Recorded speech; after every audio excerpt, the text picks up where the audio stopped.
Fishing Obsessed podcast. We'll be sitting down with a fresh guest each week. Someone who shares the same kayak fishing passion that runs through our veins. We're talking kayak anglers, kayak companies, lure experts. Heck, anyone who's got a story to tell about landing the big ones from a kayak. We're setting our sights on becoming the #1 kayak fishing podcast in the world. You'll get a chuckle, a grin, and hey, maybe even a belly laugh. Because we believe in the power of humor. But above all, we're here to educate and inspire.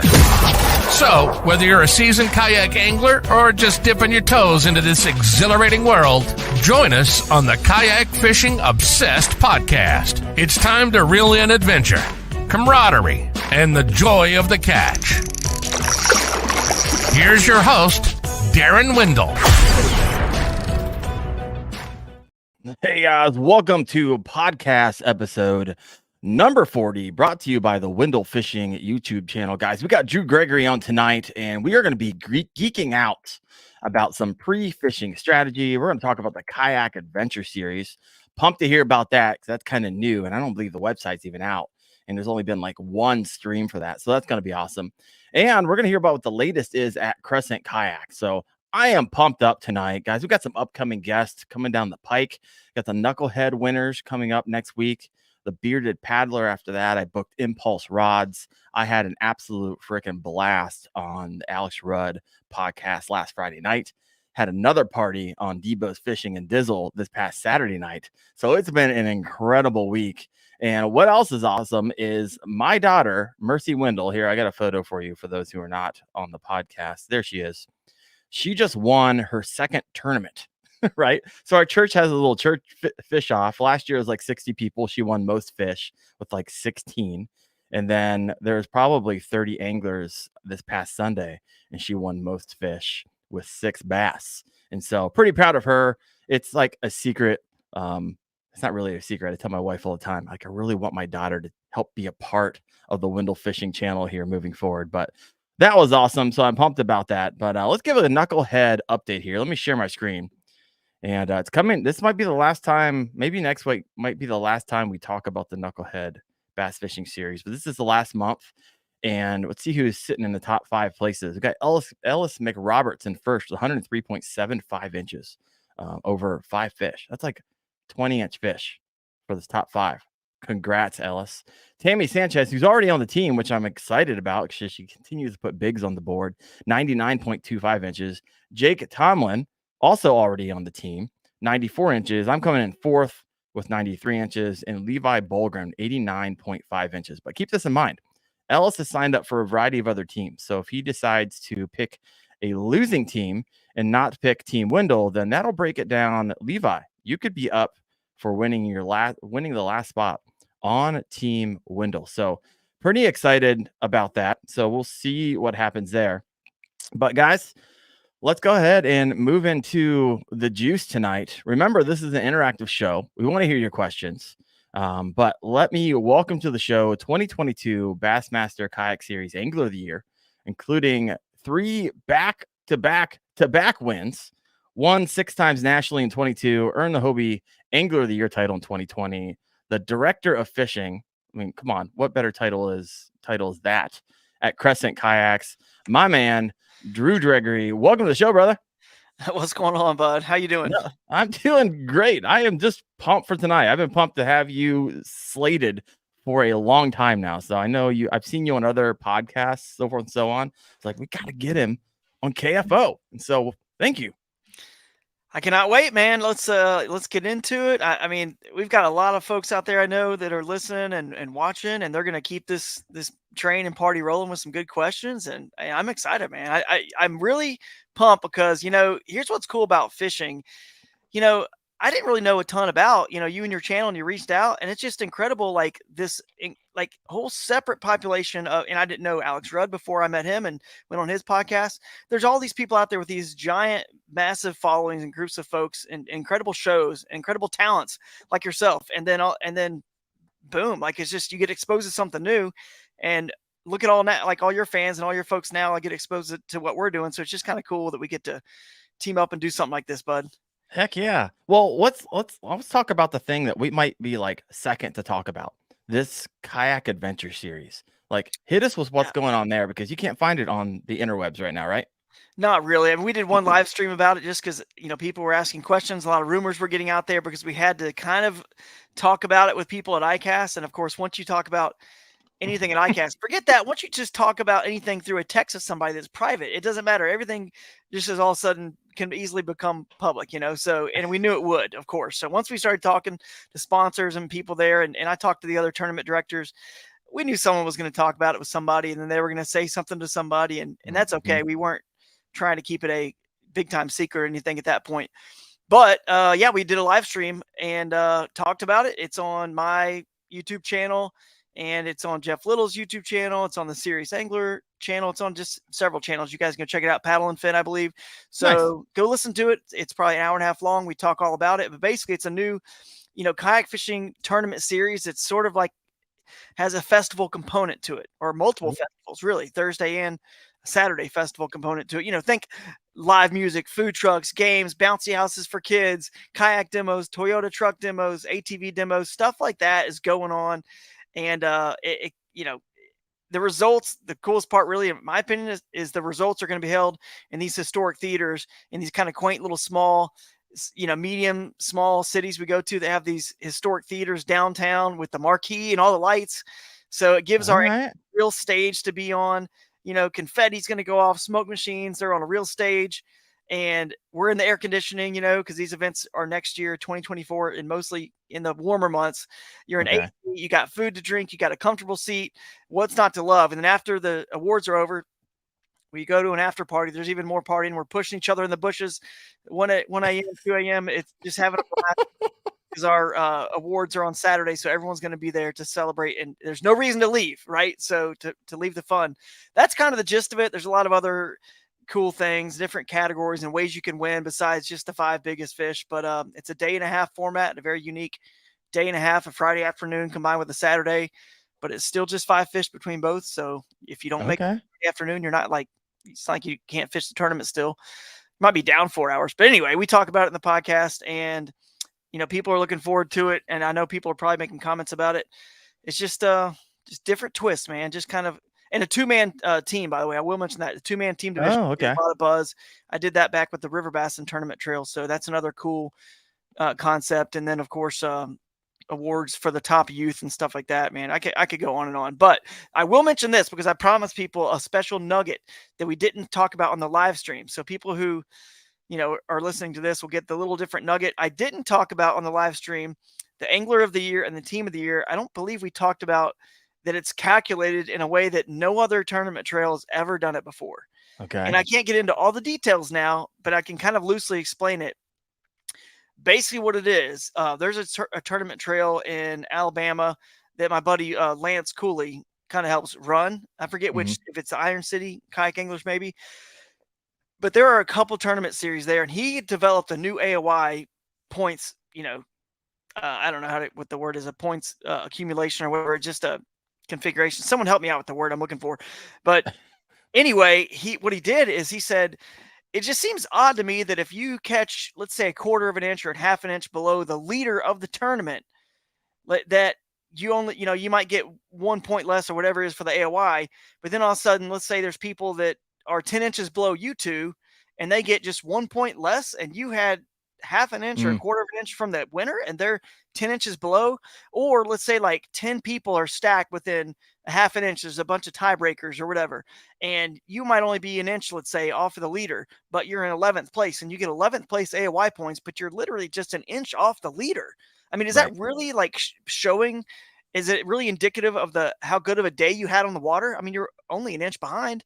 So he came up with this standard where the leader of the tournament, whoever wins the tournament, sets a standard. That's the score, right? That's the score.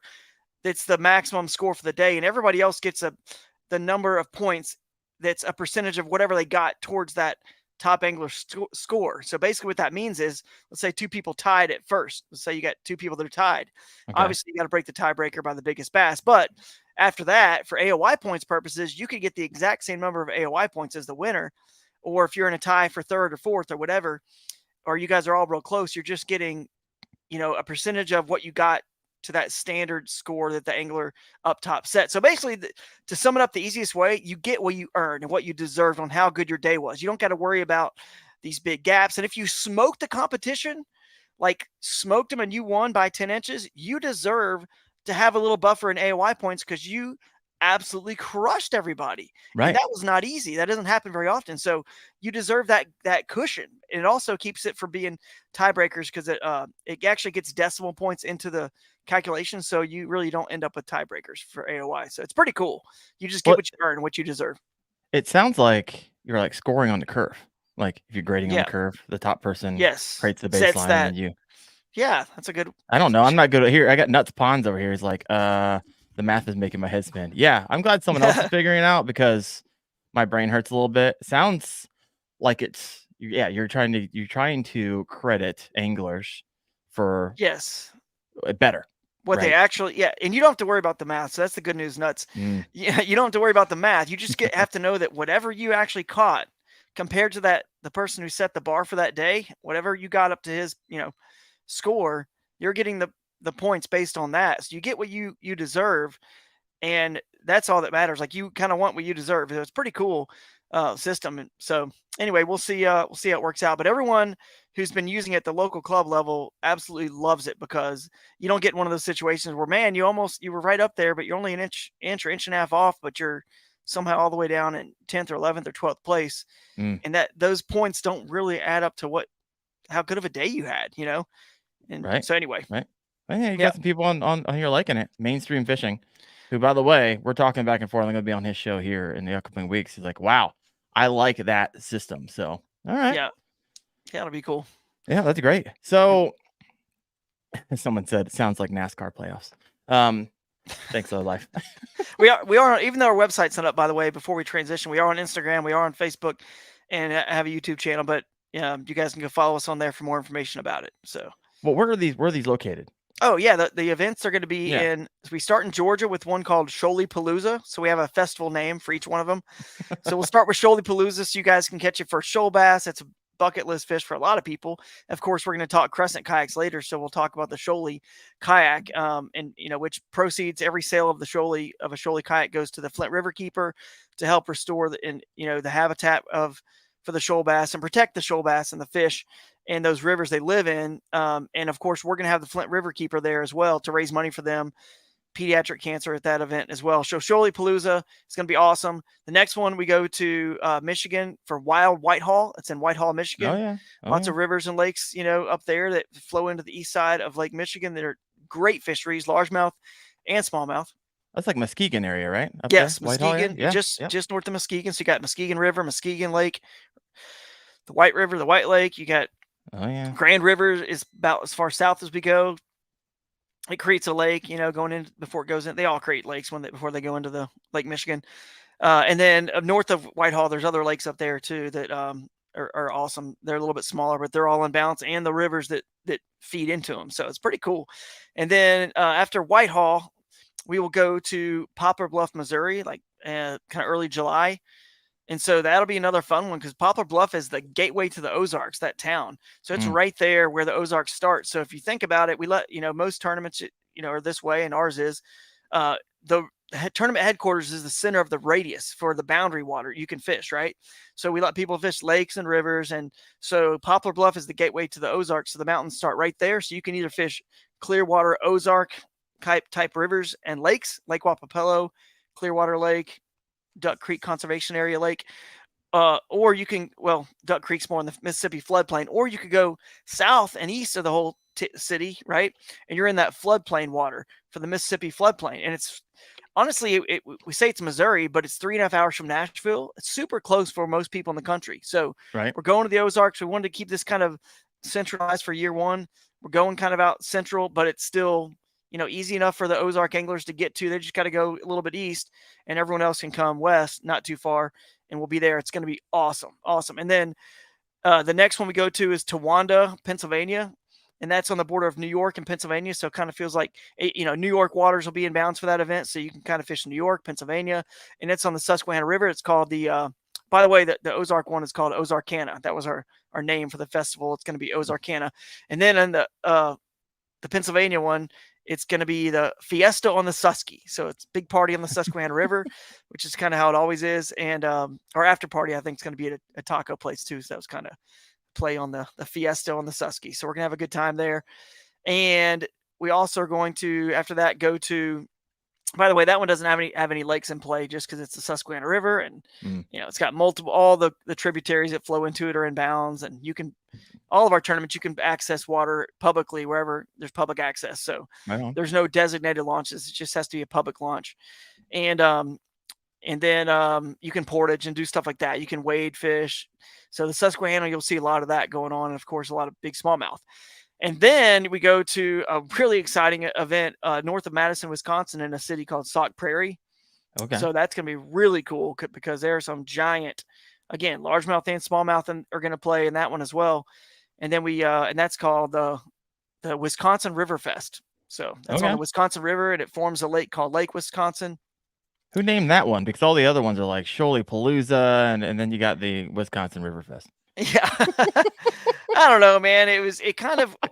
Listen, we're going to several places that have rivers, the Susquehanna River, the Wisconsin River. It was kind of nice. Like the word fest, River Fest or whatever fest, like Paddle Fest. I know that we have a Paddle Fest here in Ohio and all over.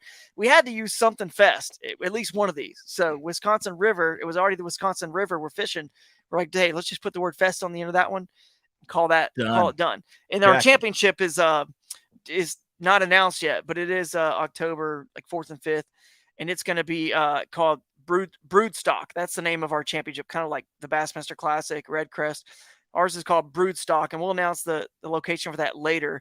It's still between two cities locations. It's very centralized in the country. I will say that it's fairly centralized, either one of those locations. But yeah, Broodstock is kind of the play on Woodstock, so. Heck yeah. I think you probably approve of that one a little bit better than approved. Yes. Creativity approved. Check. Yes. Yep. Broodstock it is. So we want people to look back and, 5-10 years from now, 20 years, be like, dude, I was at Broodstock 1. It was epic, blah, blah, blah. We had such a good time, and we were at such and such place and caught all these fish, and it was, whatever. We ended up in the bouncy house somehow. I don't know how. They told us it was kids only, and next thing you know, it's 12 a.m. We're jumping around. We got a lot of wild stuff planned for everybody, so we're excited. That sounds like it'd be a great time. As you're mentioning all these places, I'm like, come on, please, somewhere close to me, somewhere, and it's all around me. I live in Canton, Ohio, right? And so where closest, are you at, by the way? Northeast Ohio. Are you really? Like Canton, so hour south of Cleveland. So you're pretty much near where I live. Then where are you at? I'm in Kent. Ohio. Oh. Yeah, we're like super. I could have just drove down there. Well, yeah, we should have just done this. We have to do this apart. I did not know where you were. I thought you actually were down by Crescent, which is Georgia or something like that. No, well, I'm from there originally. I'm from Georgia originally. That may be why you think that. A lot of people think that because I'm from Georgia originally, and then I lived in Charlotte for 10 years. I lived in South Carolina for 5 as well. So I went to college in Tennessee. I made the whole Southeast tour. So, but now I'm in Northeast Ohio. I married a sweet girl from Northeast Ohio, and we're up here now with 2 kids and got the free babysitting deal going with the grandparents and the support from the family, so I can still get away and do the fishing and work on stuff like this every once in a while. And now the Kayak Adventure Series, which by the way, I should mention, now they got the family. It's one thing about the Kayak Adventure Series that we love. It's promoted and made. We have events and things going on for the entire family. Yeah. So when I go and fish hardcore on something like the Bassmaster or Hobie or KBF, it's too serious and hardcore. It's hard to bring the family. It's like sun up to sundown practice and a grind. And I'm sure people will take the Kayak Adventure Series that serious as well. There's no doubt about it. Because when you get a bunch of people, we're expecting a lot of people to be at these events, 200-300 plus. Well, you're going to have a big payout when entry fee is $150 for an individual division. And by the way, it's $150 for two-man team as well, but that's just $75 a person. So, but anyway, you can take it serious, but we have a lot of activities for the whole family. We have excursions. We have stuff on the website listed for attractions in the area that would be sights to see or hikes to do or river tubing over here or swimming or mini golf, whatever is going on. There's things for the family. And when my wife and kids are at these with me, which they should be at most of them, they're going to be leading a little excursion on Saturday for the other families that are there that have kids. And the idea is so our wives, kids, families, and if you don't have wives and kids yet, so that you can really bond with the other anglers, the community that that we all love, kayak fishing for, it's community, right? There's time built in our series for you guys to hang out, and it doesn't impact the fishing. That's why we actually are doing a Thursday opening ceremonies and a Friday starting at 3 p.m. So you can't pre-fish Friday, morning. So it's Thursday evening. We have all that evening to hang out, and there's no reason not to be out late and just spending time getting to know each other. Maybe you're going through something and you need someone to talk to. This is your family, kayak fishermen.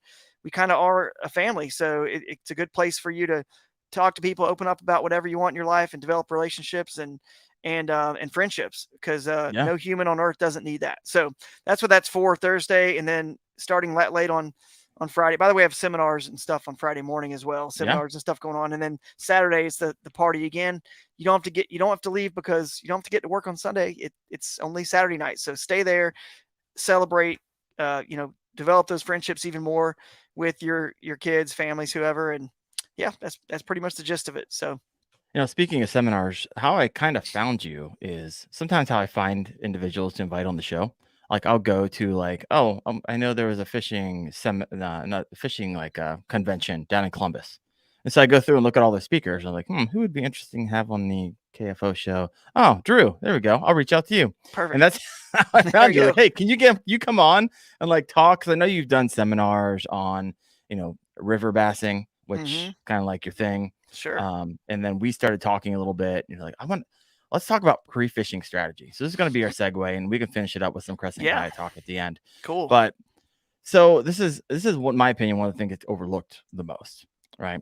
A lot of people just head out to the water when you can without even really thinking or doing any strategy pre-fishing. Now, as a tournament angler, it doesn't happen by accident, right? There's a lot of work that goes on in the front end before you even hit the water, like days, maybe even weeks beforehand.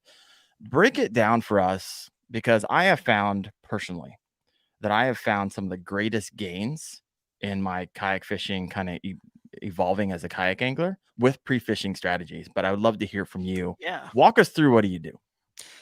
Yeah. So everyone's got a little bit different approach. And I mean, for me, let me explain first of all what a tournament really is. If you really haven't thought about it from this big 30,000 foot view, a tournament really is about, figuring a puzzle out quicker than everybody else. And even then, you can hook the fish, you can figure the puzzle out, you can hook them, and they can get off. So even then, it doesn't guarantee anything, but it's just about putting yourself in the best odds to succeed. And generally what that means, what we're going to talk about today, is it actually is giving yourselves the highest floor possible, if that makes sense, the highest floor in this entire field of anglers possible, because you've figured the puzzle out faster than anyone else. So that's what pre-fishing, and even during the tournament too, of course, but at that point, it's very much the clock is ticking. But in pre-fishing, you've got a lot of time, which is honestly, it's my favorite part of all tournament fishing. It's the pre-fishing strategy, the scouting. That's why when you said we're going to talk pre-fishing strategies, I mean, I don't have to even make notes. I have nothing here, no notes. I'm just going to talk, because it's my favorite thing to do. So, so obviously we only have so much time here, and I do seminars and teach people about this, and I'll do some more virtual seminars that people can sign up for, later this year, probably. But basically it's just about figuring it out as soon as possible. So I've developed a couple things that have helped me do that. So one, and what I was saying is, it's my favorite part. So whenever a tournament schedule gets announced, like this Kayak Adventure Series just got announced, you can start looking at that water and start doing so many things online, research before you get there, because honestly, it's my favorite part. The same way that, dude, this dating back to high school or whatever, middle school, high school, whatever it was, you had a date, you're looking forward to going out with this girl. And honestly, the anticipation sometimes of it is just as exciting as the actual, experience. Right. So the event, maybe it's a concert or a football game, whatever you're into. So this really is my passion, is the pre-fishing, and it's figuring this puzzle out. And the map study that goes into it, the YouTubing, the Googling, all of that stuff, to just figure out. You never know where you're going to find a little clue somewhere that may seem insignificant, that later on becomes the whole key to unlocking that puzzle a little quicker on tournament day. So what I do is I first start with, obviously you got to know what water you're fishing, the boundaries. Let's just for ease here, is just say it's a lake, and you're allowed to fish the rivers and creeks that go up the lake. So I go and get a, I use Google Earth Pro. You might want to get that. It's a desktop version. I believe Android, you can pull it on a tablet as well. But Google Earth Pro is a little bit better than the Google Maps online, just because you can go back and there's different tools you can have on it. There's a history tool, a timeline where you can go back and see all the satellite images from over the years.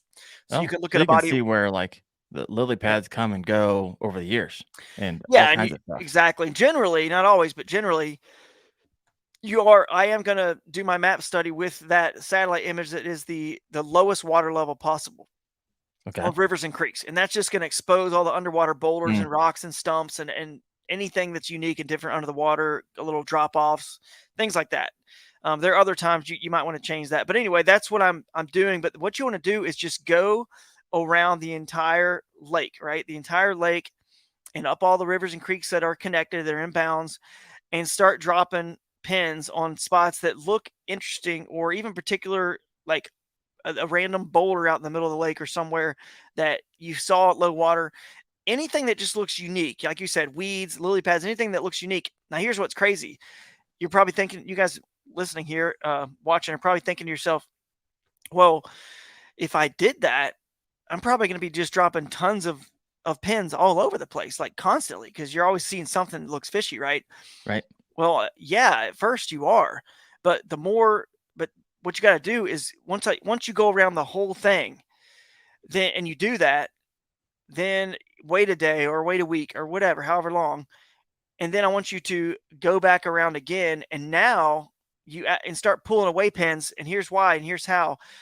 Now you know what's truly unique and different in that fishery, right? Because when you first do it, when you first get to a set of lily pads, you're like, oh, wow, lily pads. Well, the whole lake could be lily pads. And at that point, when you've gone around it, you've dropped pins everywhere. You're like, lily pads are not that special in this lake. They're not that different. And bass like to live and be in places that are a little bit, your bigger bass. Let me put it that way. Your alphas, the ones you want to catch in a tournament, are going to be no different than humans. So, I mean, let's face it, we're not raking in the money in this kayak fishing industry, right? We work in it. We live, we're not raking it in. So we probably don't live in the biggest mansion on the biggest point on a lake, or, La Jolla, California, or wherever. We're not like, we don't have some prime piece of real estate. But those people have, worked their way up, or however they got the money. But you get it what I'm saying. Like, the alpha fish are going to push out, and they're going to, get the best spot for ambushing their prey, for hiding, for living, right? Deep water close by, whatever they need, the right current kind of pushing. And to be able to really start pulling away some pins, you've got to go around the whole lake and drop a bunch of pins, and then pull some back, because you can never, right? Because eventually these waypoints, these pins you're dropping, are going to be places you want to check out during your pre-fishing. Right. You're never going to be able to hit all these pins. Now, the better you get at, and the more fishing you do, and pre-fishing and just fishing in general, the more you're going to learn, what is special and what's not. So you're going to be able to drop less pins, and then you're going to be able to go back around and pull away. Now there's fewer pins to pull away, and really, actually, during your pre-fishing time, a few days you got practice, 1, 2, 3 days, or no days, you're going to be able to really hone in on, the spots you really feel are the key. And I do it multiple times, and I go back again and again, like multiple times, keep doing that. You can also use your navionics and things like that are underwater, like, obviously topo kind of maps for the underwater. If you're more of an offshore angler, you're looking for the humps, you're looking for the creek channels, like an outside creek channel bend or something, because, hey, I'm a river and creek guy, and in lakes, they still like to associate with that original river and creek. So it's a good place to check out. So that's really quick. Is that a paid service, the Google Pro? Do you have to like pay for that? It's free. No, that's free. Oh, okay. You just got to download it on your desktop. You got to download it. Yeah. So that's one key. The other thing you got to do is, and another thing to note is, when you're doing this, guys, you don't be concerned about where your designated launches, or where you're able to launch your kayak at that event. Just find the best, where the best spots are. Don't even worry about how you're going to get there. I mean, I don't think there's any scenario where there's a 20-mile paddle to a spot. Most, kayak fishing tournaments, you're going to have usually a chance to get there to that spot in the lake in a day. If it's far away, if you end up seeing a spot that looks great, you want to check it out. And if there are designated launches, don't forget in pre-fishing, there are not designated launches. So don't waste your time launching from a designated launch and going all the way over there. Launch at the closest place possible to just figure that area out, if it's got any, potential or not, and then get out. You do not need to spend. A lot of people spend a lot of time in their pre-fishing in an area once they've even, they've caught some fish, and it was a spot you'd kind of figured out. They keep fishing that same area all day long. And if they do that, then let's say you have 2 days to pre-fish, well, you've only gotten to 2 pins on your map. And my goal is to cover and get to as many of those as possible, because once you're there in person, you really will also see, which areas look the fishiest, feel the fishiest based on so many things. I like to see, like in bass boat worlds, the bass, like the Elite Series pros and the Major League Fishing pros, they really like to, a lot of them obviously know those lakes. They've been there before, but if they've never been to a lake, they like to cruise the whole thing. They want to see the whole thing in their practice days, right? They got 3 days. They might launch from 3 different ramps, upper lake, mid lake, and lower lake. They want to see it all, because how do you know what's good? Like, how do you know it's the right home for you to buy? If the first home the realtor shows you, it's probably going to be, it's in your price range. It's probably going to be an awesome looking home. Yeah, but quite then, the upgrade. Yeah, right. And then you see 10 more, and then all of a sudden you're like, whoa, that first home we looked at seemed awesome when that's all we looked at. But once we saw 10, that's number 7 on our list. So that's why you want to hit a lot of them, because once you start learning what bass need, what they like, the things to look for, birds, bait fish, flickering, the right clarity that suits your ability to fool a bass, and that bass would prefer, not too stained, not too clear. You might want clear because that could be your strategy. But for me, I'm a power fish and I want a right amount of stain and current, because I fish rivers and creeks. So you're going around the whole lake, all the rivers and creeks. You're looking for the things that are going to give you all these clues. If you see heron on the shoreline and they're just, or any fish eating birds, just any loons diving everywhere, there's bait in the area, things like that. And if you're more of a electronics lake angler, you want to, graph like crazy in the areas that look good. And you don't have to catch all the fish in that area, because I've seen it, people are like, oh, I caught 90 something inches pre-fishing. And I'm thinking, how in the world did you know what you caught? Because I'm never catching 5 out of one area. I mean, maybe they went to multiple areas. I mean, if I catch 80 or 90 or whatever, 100 inches pre-fishing, it's because I went to probably 3 or 4 different areas and added up my totals from those different creeks and rivers that are all, inbounds water. I'm never catching 90 inches out of like one area. But if I catch a 17, 18-inch fish, a solid fish for most parts of the country, I'm out. You're gone. Yeah, I'm bolted. I'll see you in a couple days, my friend. Yeah. I mean, what did we say right at the very beginning? It's all about, this is all a time, it's a time crunch. It's all about just maximizing time and figuring the puzzle out faster than anyone else, because even though 17 and 18s, at very worst, you've got, they're not alone. The fact that fish was there wasn't coincidence. Now, every once in a while, like 1 out of every, I don't know, 50 or 100 tournaments or whatever, I might have a total fish that just fooled me. Like I got one good one and I left, and I went back on tournament day and I just can't find anything around there. But generally they're there for a reason, and they're not alone. Bass don't, they don't live alone. There's more bass around in that area. So like the saying goes, 90% of the fish run 10% of the water. And it's pretty true. Yeah. So quick question before we get too far deep into this. When you were saying, let's say you locate a lake, you got the topo map, how much time are you spending going like section to section and then doing it again? And like, how many hours would you say prior? Now, granted, the variable is how big the lake is. True. But give us a concept. Give us some context. I mean, I'd say enough time my wife never has to worry about what I'm doing on the computer phone. She's like, oh, he's over there looking at maps again. So a ton of time. But I don't really know. I just enjoy it. And after I go, because here's the thing, when I go around it and I find all the stuff, then this is where tournament fishing just gets even crazier. Then I think, well, I found all that pretty easy.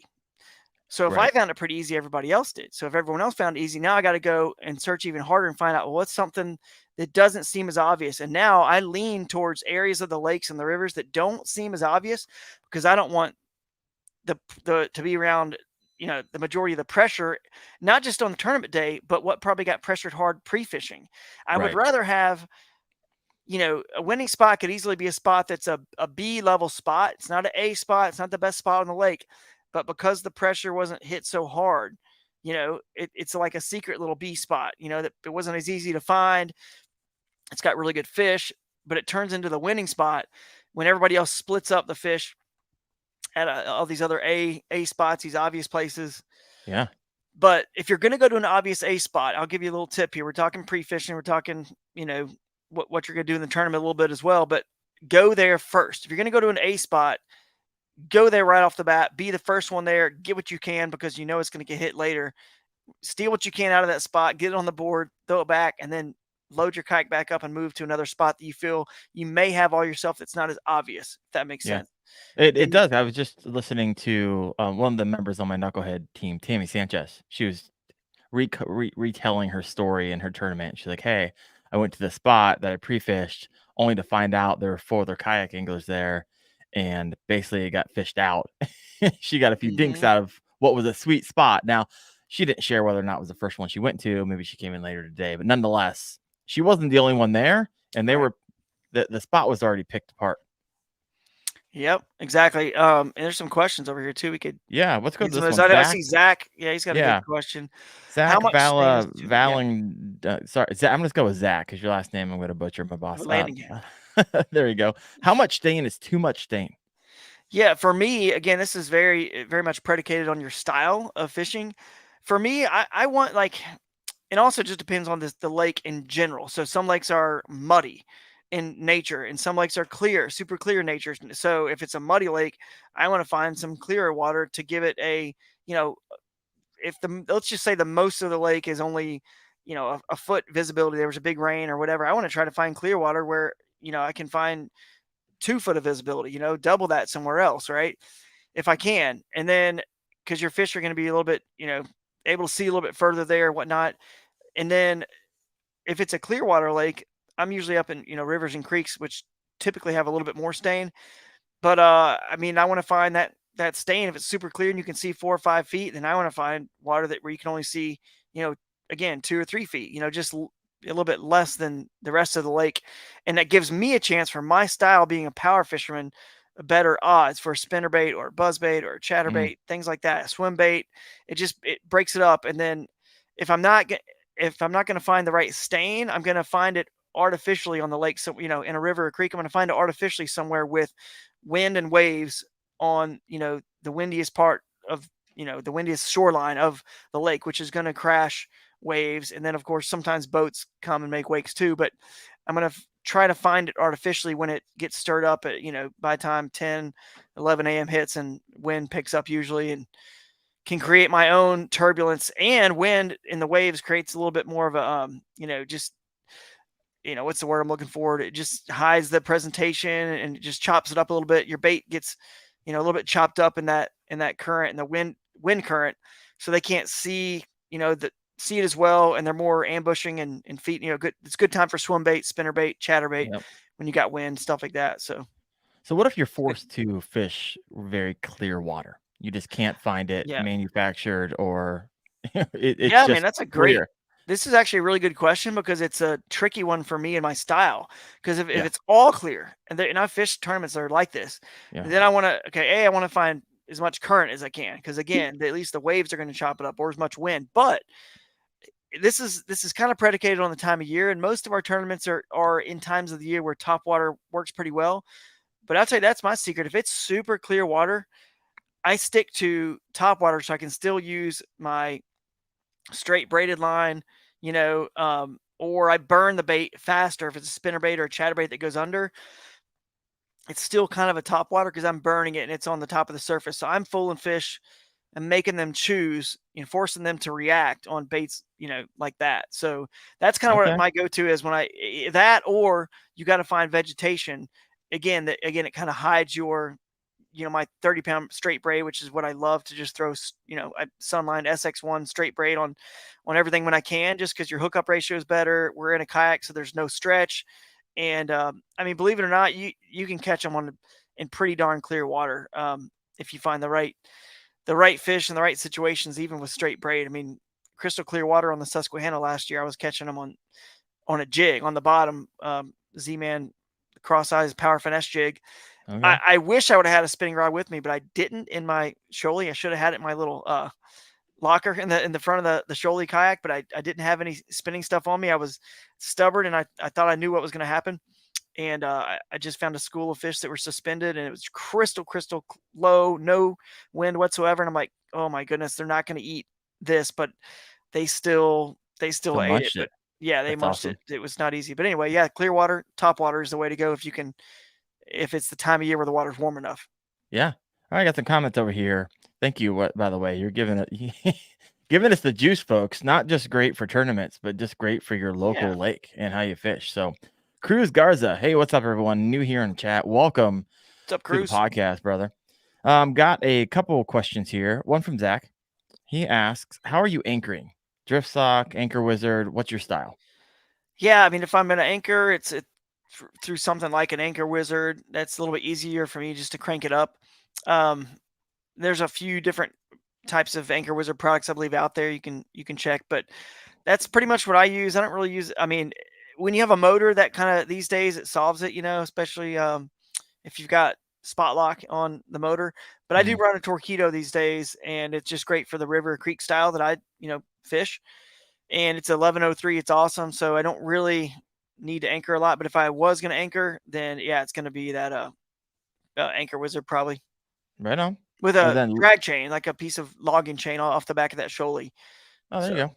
Yeah, and it works like an anchor if you want it to. Sometimes I'll run off the front too, but rarely. The front's more if you're fishing upstream in a river, or creek, and then you can hold your position. But again, if I'm fishing upstream, that's when the Torpedo is, it's working its best going upstream, honestly. So it'll hold me in place. Solid. Awesome. Low Life Angler has a question for you. Drew, do you lock onto a waypoint or play the current to cover more water territory? I'm kind of almost confused by his question there. Is it more like, I see what you say. Do I lock onto an area? Do I lock onto an area and stay kind of like zoned in and fishing the area, or ride the current, downstream and just try to cover a lot of water? Maybe he's saying like that, which I think that's what he's saying. You can clear that up if I'm wrong, Low Life Angler.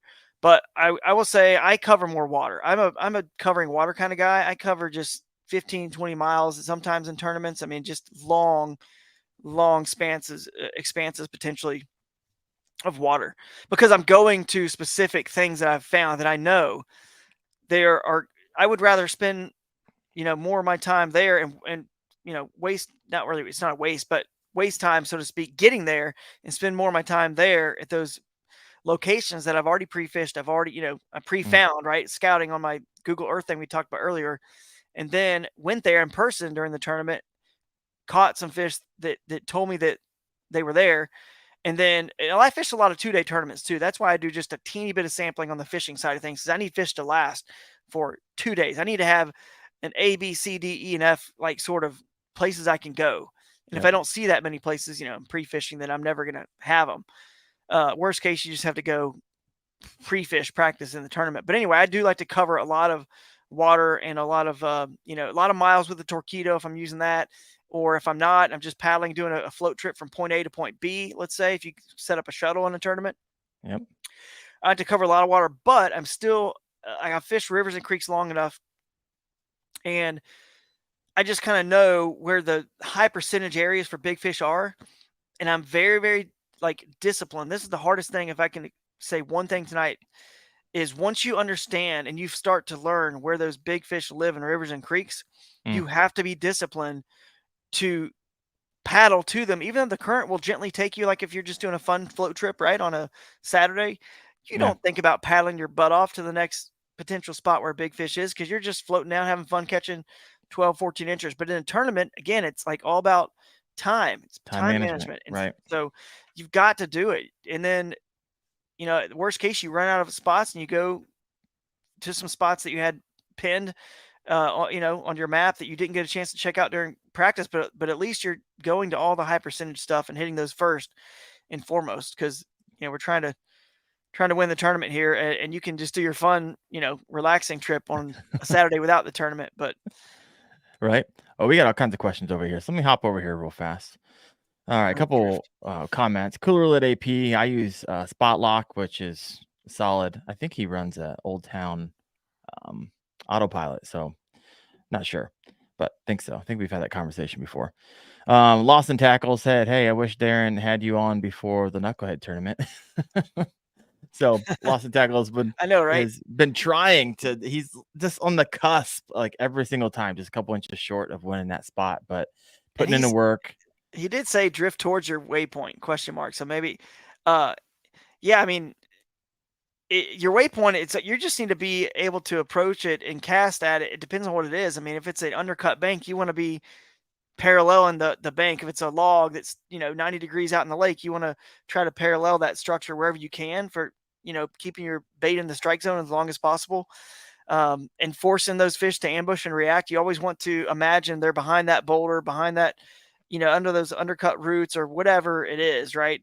So I mean, drift towards your waypoint, really you just want to position your boat, paddle, drift, whatever you want to call it, motor, to where your bait is getting as close to that piece of structure. Because I'm a very visual angler with the way I fish. Again, totally on the way I'm fishing.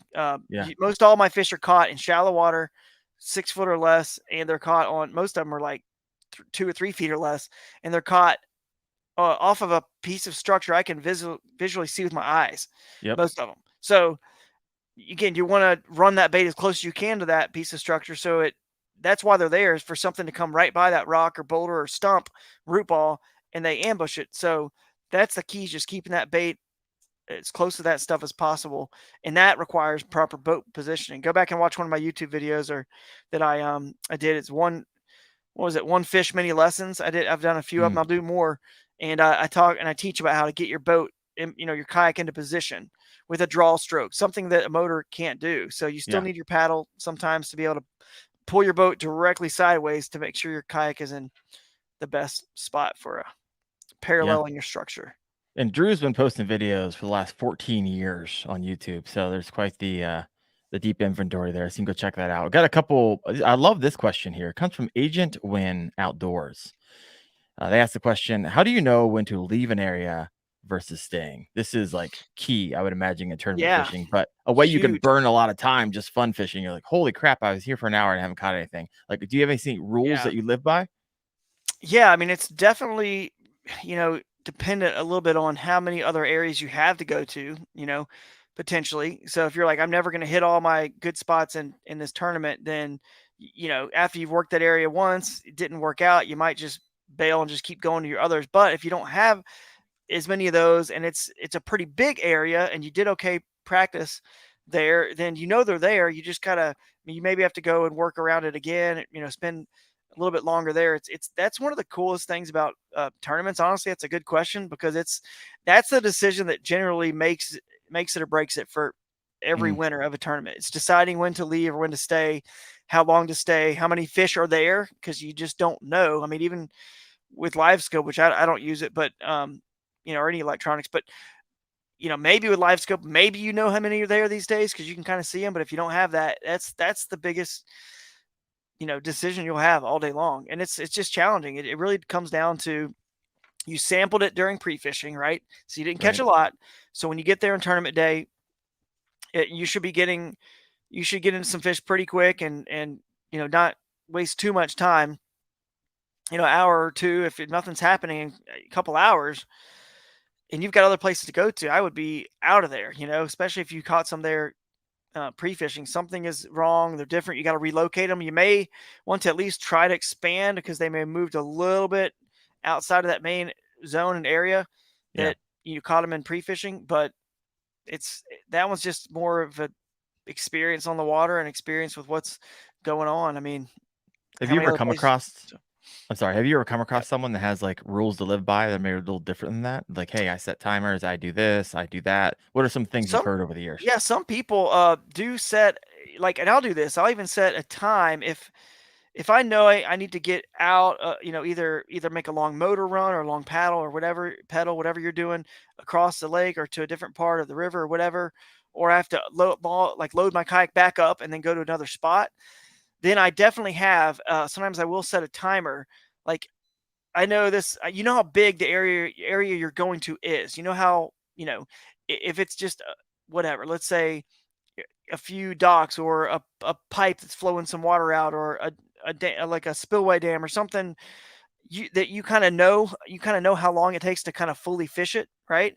Or let's Mm, say it's a little oxbow kind of pond that water kind of flows into, a little opening you can get in there, and it's a little 2-3 acre little basically pond section of the lake or something.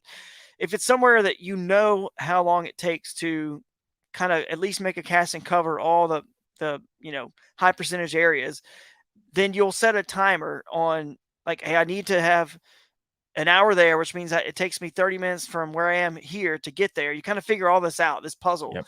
the night before. So you can almost set a timer, what time it is. It goes off and you're like, all right, I got to make a decision right now. If I'm going to that spot and going to end my day there, I need to go now, which brings up another really good part of pre-fishing.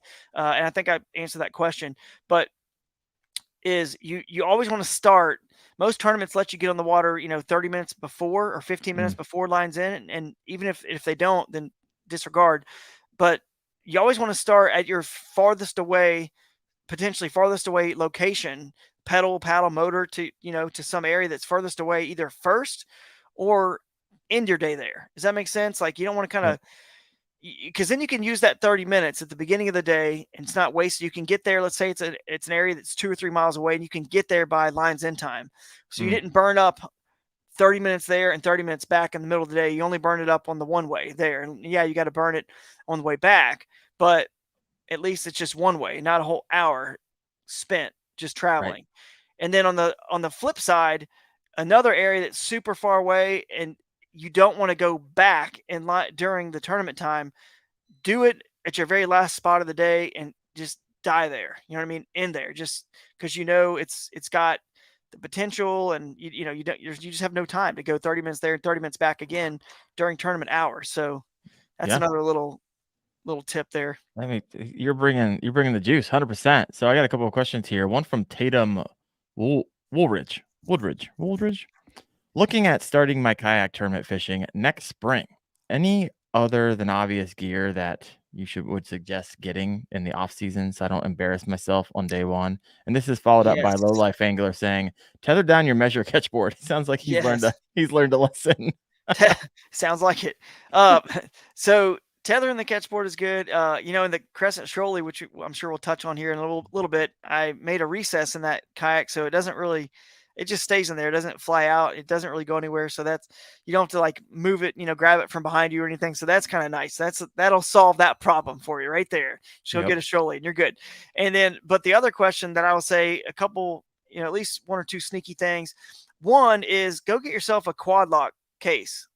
Quad lock is it's my iPhone case, and there's a ring that goes in here and it spins in, and I've got a life jacket that I wear that has a tether, and that ring is on that tether and it goes right in there, Yep. and you can't drop or lose your phone. That's one. And the other cool part about quad lock is it's got mounts. Like you can connect them just like a GoPro mount, and it can just go right on your, when you're using your phone to navigate or to find stuff on satellite images in your kayak, you can put it on that. I wish I had the adapter here, but it could just go right on your kayak. And I use it in my truck all the time, and I just navigate with it. So it just goes from off my quad lock tether into my truck or onto my kayak where I need it to be able to see visually where I'm going. It's just and it can't come out of that. The way that quad lock secures in there, it can't come out. So Nice. I would get that for sure. It's not expensive and whatnot. So, and I'm not sponsored by them or anything. It's just somebody that I've always loved and always used, and it's worked great. So that's one. Another thing, what would be? I'm trying to think something else that's not obvious. I would say, like my Yak Attack. Oh, it's the retractor they make. is a really good little tip for keeping pliers or scissors, things you're going to need handy on that retractor on the gear track. I love that little thing. I use it all the time. In polarized glasses, I use Smith Optics.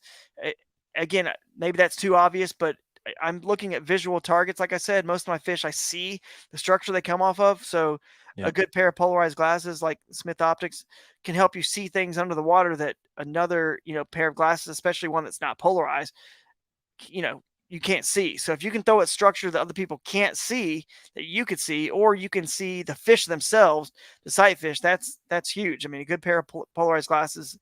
I mean, I've driven back. I mean, all the way back. I mean, I'm 20, 30 minutes away because I forgot them before. I just can't get on the water without them. So I'll probably think of another good one at some point too. It's a smart something that I bring, but those are some for now. Yeah. So we got Daren Craddock saying, appreciate the podcast. Working on my kayak right now. So thank you for sharing all the info. I love that. I just love that there's guys and girls out there literally just tooling on their kayak as we speak. I love doing that myself. And so it's almost like nostalgic when someone says they're doing it whenever we're talking. So that's freaking awesome. Thank you, Daren. That's awesome, man. Great name, by the way. So, and Tatum says, hey, thank you all for the answers. Well, you thank Drew for the answers. I'm just asking the questions. So bring in the juice. So we are coming up to an hour. Can you believe that? So if you got any last final call questions for Drew, I want to give a little time to talk about what is happening over at Crescent Kayaks. And so I'm going to share my screen because if you haven't been to their website, by the way, tip my hat to whoever made that website. It is the most aesthetically appealing website I've seen at a kayak company. I don't know. There's something so very crisp and clean to it. And I personally, that's my style. So let's head over here real fast. Check it out. And boom, there we go. All right. So this is kind of your lineup, right? Right. So, and you guys just launched, which if you've been around or follow a lot of the latest and greatest fishing kayaks, the Shoaly, you're first in your specialized fishing. But kind of if you had the opportunity, would you do to talk about one of these or a couple of these to this particular audience? What would you start talking about? Well, I mean, got to start with the Shoaly since that's the first one that I designed with Crescent. But we're going to talk about others as well because the whole line is great, especially if you're into USA made paddling kayaks that are also super affordable for a USA made quality product. I mean, you cannot find a tougher plastic than the Aqua Tough plastic we use, and it's the toughest plastic there is. It's tested, proven. So quality product. But yeah, the Shoaly here is you're scrolling down. You've got all these features that are kind of just, you can tell an angler thought about them. Somebody that actually is on the water a lot thought about it, and put the designs in it. So you can even scroll. You can stop right there if you want. Go up just a tad. You just tell me where to stop. You can go up a teeny bit right there. You got a spot for your iPhone for live streaming or a selfie. You've got those grooves there that are rod stagers. And on the top right there, you've got under the seat, you've got rod staging grooves, those little channels right there. You have little teeny U shapes. Then they will simply hold your rods in place, especially if you're going through rapids and things like that, where, the Shoaly loves to, and excels in moving water for sure. So little small things like that. It's not a lot. It's just a little dip in the plastic, but you have to be, and there's that catchboard recess as well. Which is brilliant, by the way. I was watching. Yes, thanks, man. Who was the guy who did the walkthrough video with you? Who seems super James. knowledgeable. He's the owner. Yes, and that's part of the reason why there he is. The website's so clean and neat. He's very meticulous on the branding, the style, and what we do at Crescent, and just the whole vibe and culture of the brand. And what you see on that website, what you see on social media, all that, it's kind of his brainchild, his baby, and he's kept it that way, and he's not really going to ever let it go anywhere else. And like you said, I agree. Let's keep it clean. Let's keep it simple. Let's keep it neat. It's just a better shopping experience and understanding experience when it's like that. If you go all the way down, you were a picture that showed the front strap, and that's something I would say, even to answer the gentleman's question. Tell me where to stop. Earlier, there was the cam strap up a little thing. bit. There's a yeah, there it is. Yeah, it's that handle there, but there's a picture closer up somewhere. You'll see it going down, I believe. Am I going the right way? No, the other way. Sorry, but you'll see it. But anyways, the front handle strap. I don't know where it is, but anyway, I'll find it. you'll You find keep it. talking. I'll But find anyway, it. it's the front handle strap, and it's just to help you. There it is. Tow your. It's actually a cam strap that's 7 foot long, so it can tow your. You can loosen it all up to 7 feet. You can tow your kayak to and from the water. You can, I even use it sometimes to just give it extra securing strap to the back of my truck. Mm. You can do that if you want. It's not really made for that, but you can certainly do it. You can use it as a stand assist handle. You can throw it over your Okay. shoulder. There's so many things you can do it with it. You can use it as your wading belt. So in tournaments that allow us to wade and fish, I loosen it up and I just put it through like a big loop and just put it through my belt loop and then secure it. And then you just walk and then, that's it. You just walk forward and just start fishing. And then you just have a floating tackle box behind you. So it's a really cool thing. So if you do not have a strap like that, I mean, obviously you can even get those. If you have another brand kayak, you can buy the Crescent handle strap on our website in the accessories area, but it's a really cool thing to have some sort of cam strap that helps you in so many ways. It's one of my favorite features about the boat. And those little mini cam straps you can see there in the picture next to it. Yeah, those on the tank well. Yeah, What's no critical, bungee. Yeah, no bungee. So you can secure things down as tight as you want.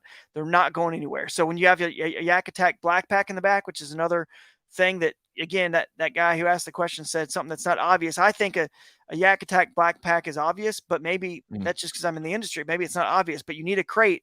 And the best one out there is the black pack from Yak Attack. So in each corner of that black pack, it's got a little slot where our cam strap can go right through there and secure it down. And it's going nowhere. So if you do flip, worst case scenario happens and you do end up flipping over, no big deal. Your stuff's going to stay put. And without bungee doesn't work. It all falls out. You know what I mean? So yeah, it's just the way it goes. Nice. So let's take if you guys were to watch us walk through with the owner, I mean, you could tell, sometimes you watch videos and follow content creators because you can just see their passion. Like, they love it and geek out and you're like, I want to learn more from that person. If he had a YouTube channel, I'd follow him because the way he talked about it was almost like his baby, like down to the details. Yeah. It Yeah, made me want to buy one. I was like, holy cow, where's this at? Yeah, this guy right here. It is. Yeah, for sure. I mean, it is. It's all, I mean, it's his baby for sure. The whole company, like he treats it that way.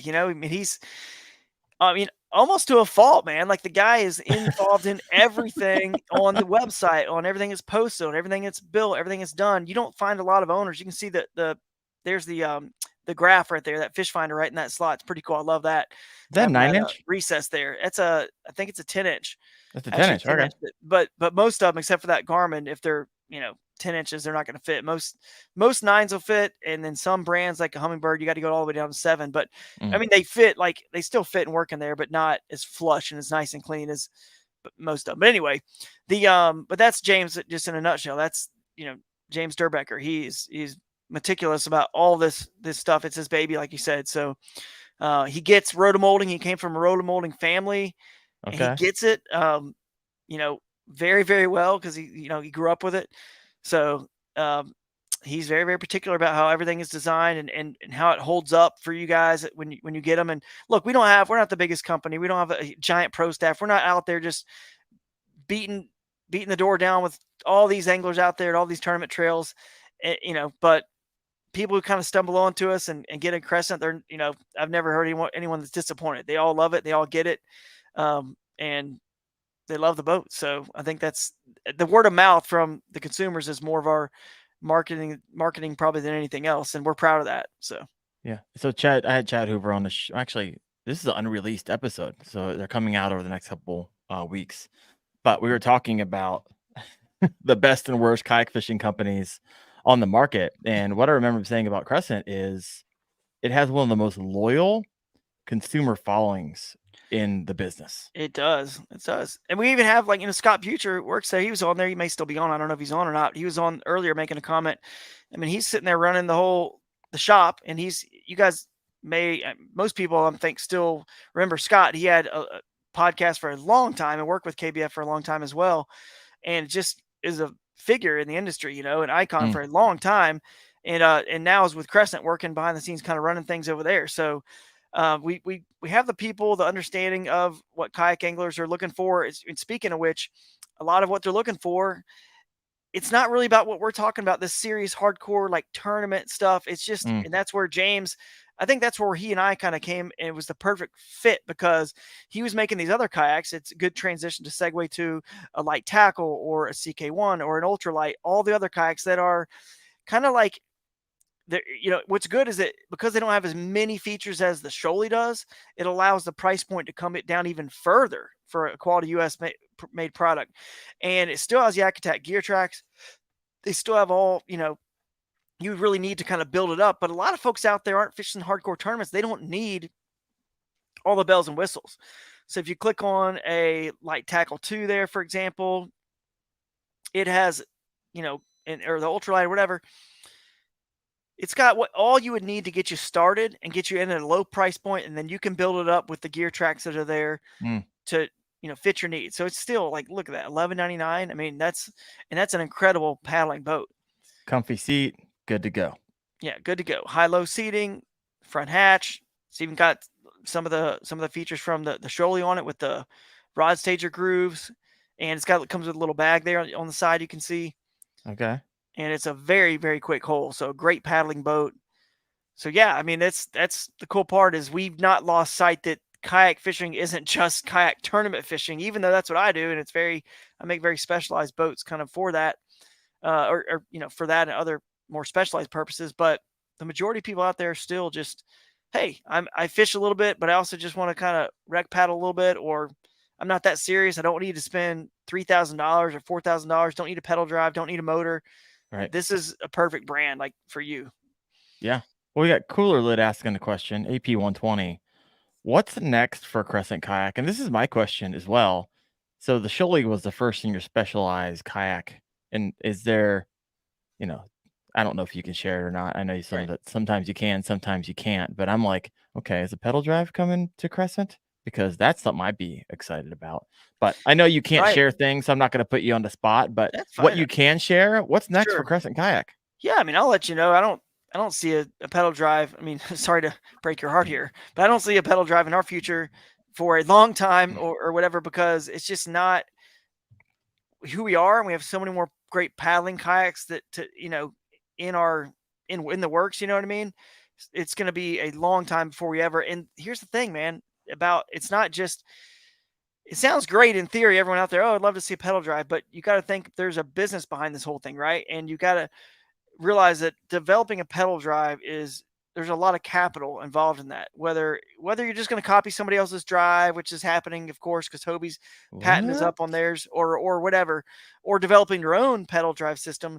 There is so much money that goes into that, and you could actually bankrupt your company by trying to do something like that to gain, I want to get into that space. But you could actually do the opposite. You could actually hurt your sales, and if it doesn't all work out or something happens, whatever. So it's a huge risk, and you don't want to go down that road and take these risks until, for some reason you absolutely had to, you know what I mean? And paddling is, again, for the type of folks that Crescent, I think, caters to a lot of rec kayakers, a lot of rec / fishermen, even hardcore anglers, especially these folks these days with all the tournament trails, except for the Hobie Bass Open Series, or at least all the national tournament trails do allow motors.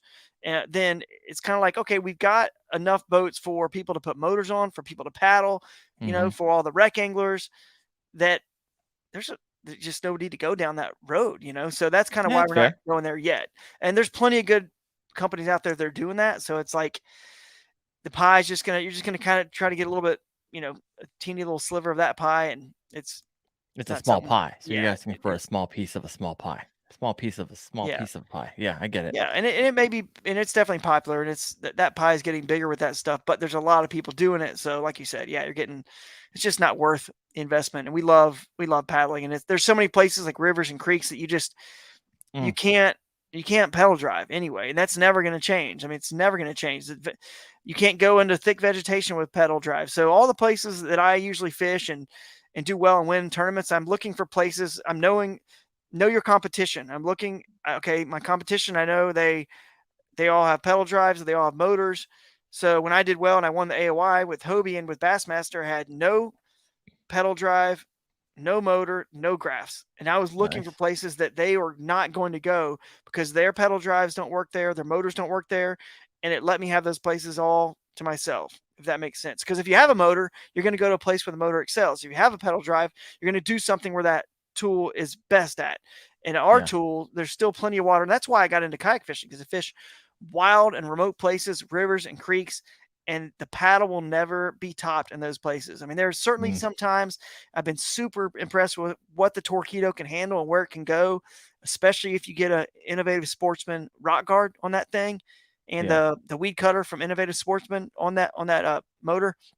It is impressive where it can go, but there's still a lot of places it still can't even go, and that's where I'm going to go, and that's where Crescent's going, and of course they work anywhere as well. But yeah. That surely looks sweet. I was up at my local, well, I guess technically your local, since I realized we're just neighbors. Falls Outdoors. Yeah, Falls. And they have TJ up there. I think he had a shoalie in there. I got my eyes on it for the first time. I'm like, oh, that thing's pretty. We need to go do a hangout there. Well done. I know, right? There you go. Get you and I get some pizzas, get some guys up there, get some beers. I mean, come on, go have a hangout, everybody up there, and talk kayak fishing and just hang out. Yeah. Oh man, so what's new? We answered the question on whether you're going into pedal, and we're gonna stay paddle. But what's happening? This is kind of be the last question, since we're we're not overtime because there's no real time limit to this bad boy. But what is new? What can we expect from Crescent? Because you nailed it with the shoalie, right? That, and there might be one other kayak that kind of is neck and neck for river fishing, but it's good to be the first or second or whatever. Right, sure. So well done on that. So tip my hat to you guys. And Zach asked a question, what's this place? It's Falls Outdoors Adventure Company. It's up in Cuyahoga Falls. Cuyahoga Falls, yep. They do carry Crescent now. Yeah, exactly. It's actually a really cool place. And he just moved into a bigger place. Oh, did he? Okay, I was in the old place where it was in the basement. It was really cool. They had live music there. It was just a fun place, but that's cool. I still haven't even been there since they carry Crescent, so I need to get over there. There you go. And Cooler Lid asked the question before we kind of finish on the last question here. He's like, where can I demo a shoalie? So I know, for instance, I'll speak with Falls Outdoors. He, over the next year, is creating a fleet of demo kayaks where you can come in and take something like a shoalie out for a day. Like you can rent it for like $50. And you can take it out on waters and then bring it back. And so it like beats a demo day where you can like hop in it for 5 minutes, pedal around and come back. Right. You can actually go out and fish it for a day. And so I don't hear of that too often, but Falls Outdoors is gearing up to do that, which is pretty cool. Any thoughts on that question? Yes, I would go on crescentkayaks.com, look at the dealer locator, find the nearest Crescent dealer. If you're looking to demo Crescent, call them up, and most likely they will have a demo you can check out or know how to get, or tell you when their demo day is. Most demo days are in, depending on what part of the country, April, May, June at the latest probably. But they will always, I don't know any dealer, especially the Crescent dealers, the independent mom and pop kind of, shops that won't find a way to get you to demo the kayak you need, to make sure you're in the right boat. So call them up. The dealer locator is right there. You put in your zip code. It'll show you where the nearest one is. The other thing I will say is the Kayak Adventure Series next year. If you're looking to test out some kayaks next year, we'll have kayak demos at most every tournament stop on our some of them on the Thursday opening ceremonies, but definitely on the Saturdays at most locations. So that's another chance. And then the kayak fishing community is awesome. If you get involved and plugged in, most people can find a way to get you into a kayak and share a kayak. Just if you need to test one out, everyone knows everybody knows who's got what. So 100% agree with you there. And if you're near Northeast Ohio, like reach out to me. I'd love to meet. If I'm free and not doing anything, you're like, hey, I want to go check out a kayak up at Falls Outdoors, just let me know. If I can meet you, I will. I love meeting new people, so that'd be freaking awesome. All right, last question for you, Drew.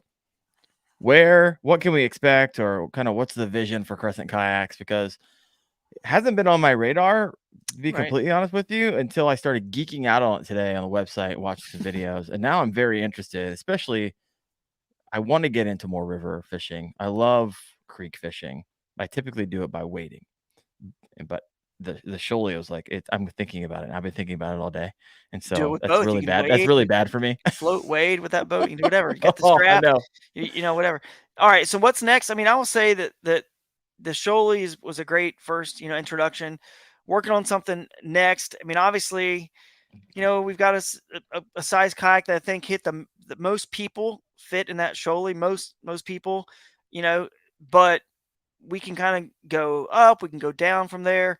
We're working on something, and then we got another interesting new product that's coming out. It's I'll say it's quasi specialized fishing. It's interesting. That's coming out pretty soon. Okay. But then the next one will be out. I mean, I don't know exactly. What's So pretty soon?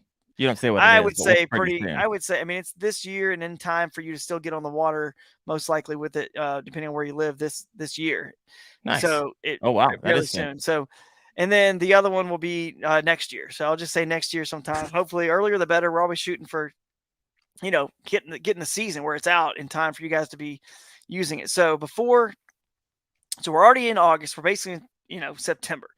So I'll say before next season, like the spring or late spring next year, between now and then, you're probably gonna have 2 new kayaks from Crescent that'll be very fishy, if that makes sense. It Focused. doesn't. So explain what that means to me. They're gonna be ready for you guys. They're gonna be good. They're gonna be as cool as, the Shoals, and I think you're gonna like there we it. go. So, yeah. I love it.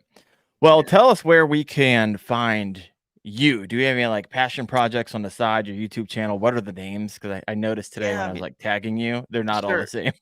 Well, they aren't, but they're basically, I mean, everything for me is Drew Gregory Fishing. YouTube is Drew Gregory Fishing, the Facebook page, the Instagram, it's all the same. But the Kayak Adventure series is obviously, Kayak Adventure series. But yeah, I mean, you guys can just hit me up any of those social media platforms. Please go follow the Kayak Adventure series Instagram. We just started it. Facebook page if you're more of a Facebook person, and YouTube channel. We'll be, definitely doing more live streams from that channel. But in the meantime, we're going to be using, the Drew Gregory Fishing channel and others like Alex Rudd and who are, by the way, Alex Rudd's going to MC with me on stage at the Kayak Adventure series. So that's going to be a trip.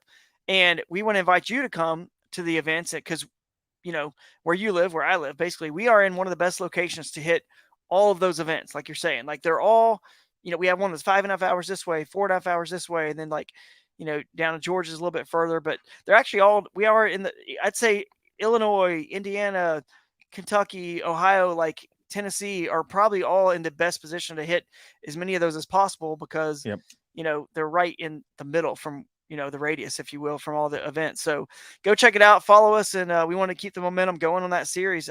People are excited about it. And then I will say to Brian Slayton, who asked the question earlier, real quick, because I saw you. Yes, I did see your question. PFDs. Why do I wear the foam ones over the inflatables? I do it because it's got all the pockets on it. It helps me. I keep a lot of things in there. I have here's another little tip. If you stay this long, I do keep a little, not always in my PFD, but I do keep a little thermometer, a digital meat thermometer, and I check water temperatures with a digital meat thermometer when I'm quickly running. Let's say you're at a bridge for a creek or a river and you're pre-fishing, you're going to all those points I was telling you guys about. And a lot of times I'm not even unloading my kayak. I'm just driving around and seeing and so I'm checking water temperatures. But anyway, I can keep that in my life jacket. There's just lots of things you can keep in the life jacket that I need handy, super glue, stuff like that. I like those pockets. Plus, it's actually a safer style PFD when you have that positive flotation. It is a little safer in case the little mechanism for the air doesn't go off and float you. It is safer. I've seen the videos. It's terrifying when they jump in and they didn't go off. You're like, holy crap. For sure. So I'm just used to it, and it doesn't bother me with my casting or anything. So that's why I use it. I use a Stolquist. Yeah, man. So we want to invite you to come to Kayak Adventure Series event. We'll have you there. We're going to have podcasters and YouTubers and influencers heavily involved in those and in a lot of cool ways. I can tell you more about it later. So we want to invite you to be a part of it. And if you're interested in even, bringing a mobile setup or something, we got plans for things like that from podcasters and YouTubers and content creators. So yeah, love to see you there. It's going to be fun. I thought of it all.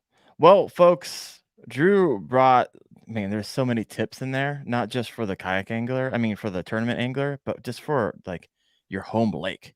right? Have you ever gone into Google Maps Pro and then started mapping all this out and start picking it apart? Just so many great tips. So thank you so much for sharing with us what works for you. Obviously, it worked for you. For those on a podcast, can't see this, but Drew is swimming in big checks right now and trophies. And where did that money go? I yeah, guess right. Wife and 2 kids. That's where it went, I guess. That's where it Swimming went. the checks in the what used to be. Anyway.